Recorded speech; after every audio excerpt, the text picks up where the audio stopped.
মরমী কবি পাগলা কানাইয়ের ২০৯তম জন্মজয়ন্তী উপলক্ষে ঝিনাইদহের বেড়বাড়িতে হয়ে গেল ৩ দিনের কানাই মেলা। এতে ছিল লাঠি খেলা এবং গানের আসর। সব মিলিয়ে কানাই ভক্তদের পদচারণায় রীতিমতো মুখর হয়ে ওঠে গোটা এলাকা। আয়োজকরা দাবি করেন, কানাইয়ের গান সংরক্ষণ এবং বিশ্বব্যাপী ছড়িয়ে দিতে নেওয়া হোক যথাযথ উদ্যোগ। রাজীব হাসানের তথ্য এবং ছবিতে প্রতিবেদন।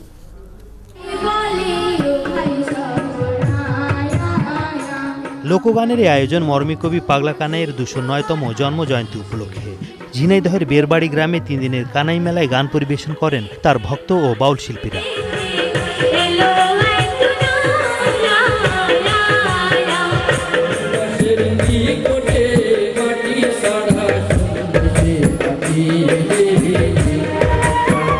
মেলায় ভিন্ন মাত্রা যোগ করে ঐতিহ্যবাহী লাঠি খেলা।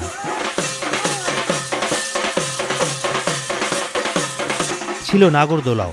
আয়োজনে খুশি কানাই ভক্ত ও দর্শনার্থীরা। আমরা এই গানের মাধ্যমে যেভাবে লালনকে দেখা হয় সেভাবে যেন পাগলা কানাই সঙ্গীত একাডেমির শিল্পীদেরও যেন দেখা হয়।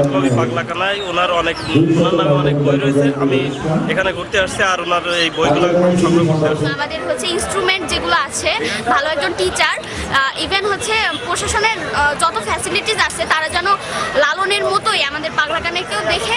তবে কানাই ভক্তদের আক্ষেপ, মরমী সাধক পাগলা কানাইয়ের গান ও স্মৃতি সংরক্ষণে নেই তেমন কোনো উদ্যোগ।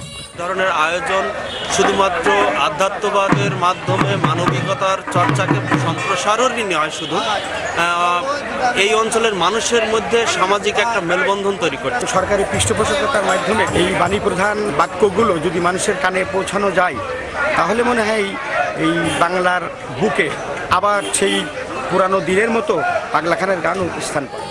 কানাইয়ের গান সংরক্ষণ ও বিশ্বব্যাপী ছড়িয়ে দিতে সরকারি পৃষ্ঠপোষকতার দাবি আয়োজকদের। এটা একটা মিলন মেলায় পরিণত হবে। সারা জেলার থেকে বিভিন্ন অঞ্চলের লোকজন এখানে সমাগম হবে। মেলায় 50টি স্টলে বসেছিল লোকজ পণ্যের পসরা। ইমামুল হক, ৭১।